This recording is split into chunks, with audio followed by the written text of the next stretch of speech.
Hello guys, അസ്സലാമു അലൈക്കും. ഞാനിന്ന് നിങ്ങളായിട്ട് ഷെയർ ചെയ്യാൻ പോകുന്നത് എൻ്റെ ജീവിതത്തിൽ സംഭവിച്ചതും സംഭവിച്ചുകൊണ്ടിരിക്കുന്നതുമായ ഒരു കാര്യങ്ങളെ കുറിച്ചിട്ടാണ്.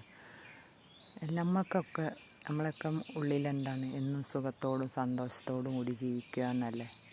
പക്ഷേ ഇതിനൊക്കെ തടസ്സം നിൽക്കുന്ന ഒരു കാര്യം എന്താണെന്ന് വെച്ചാൽ കടങ്ങളാണ്. കടബാധ്യത ഉള്ളവന് ഒരിക്കലും മനസ്സമാധാനത്തോടെ ഉറങ്ങാൻ കഴിയില്ല. അതുപോലൊരവസ്ഥയിൽ ജീവിക്കുന്ന ഒരാളാണ് ഞാൻ ഈ ലോണുകൾ എടുക്കാൻ തുടങ്ങിയത് 2015 മുതലാണ്. അന്ന് എൻ്റെ മോന് പഠിക്കാൻ വേണ്ടിയിട്ട് ഞാനൊരു ലോൺ എടുത്തതാണ്. അന്ന് മുതലാണ് ഞാൻ ഈ കടക്കെണിയിൽപ്പെട്ട് കുടുങ്ങിപ്പോയത്. ആകെ 20,000 ലോൺ എടുത്തിട്ടുള്ളെങ്കിലും അത് ഞാൻ അടച്ചത് 32,000 രൂപയാണ്. പക്ഷെ അന്ന് ഞാൻ ഈ സാധാരണ കൂലിപ്പണിക്കാരിയായി എനിക്ക് അതടക്കാൻ തന്നെ ബുദ്ധിമുട്ടായി. പിന്നീട് എന്തായി, വേറൊന്നെടുത്ത്. ഇതടച്ച് തീരുന്നതിന് മുന്നേ വേറൊന്നെടുത്തു. അത് തീരുന്നതിന് മുന്നേ വേറെ ഒന്നെടുത്ത്. അതുപോലെ ഇപ്പോൾ ഒന്നിന് മേലെ ഒന്ന് കൂടി വന്ന് ഇപ്പോൾ ഒരു 8-10 ലക്ഷം രൂപ കടമായി കിടക്കുകയാണ് ഞാൻ. എങ്ങനെ ഇതിന് കരകയറണമെന്ന് എനിക്കറിയുന്നില്ല. ഈ ഒരു ലോൺ അടക്കാനുള്ള എന്തെങ്കിലും ഒരു മാർഗം ഉണ്ടായിരുന്നെങ്കിൽ പിന്നെ ഞാൻ ഇതിലേക്ക് ഇറങ്ങില്ല. അത്രയ്ക്കും ഞാൻ ബുദ്ധിമുട്ടിയാണ് ഇപ്പോൾ ജീവിക്കുന്നത്.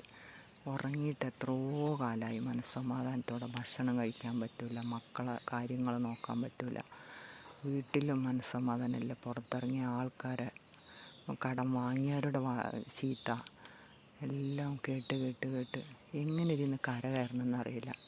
അവസാനമാണ് ഞാനൊരു യൂട്യൂബ് ചാനൽ തുടങ്ങാൻ തീരുമാനിച്ചത്.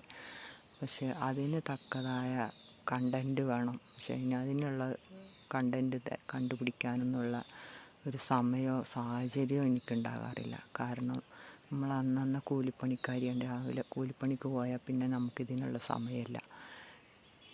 അത് തിരഞ്ഞു പിടിക്കാനുള്ള ഒരവസരവും നമുക്കില്ല.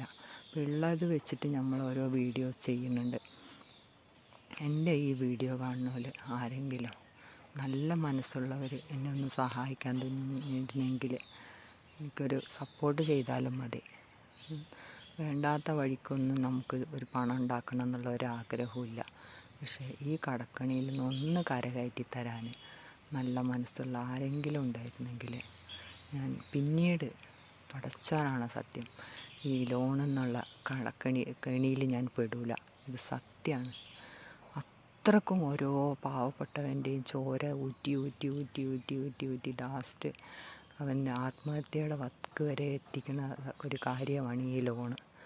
ഇതിൽ നിന്നൊന്ന് കരകയറാൻ പടച്ചവൻ്റെ എൻ്റെ സഹായം ഉണ്ടായിരുന്നെങ്കിൽ എന്നും ഞാൻ നിങ്ങളോട് കടപ്പെട്ടിരിക്കും. അസ്സലാമു അലൈക്കും.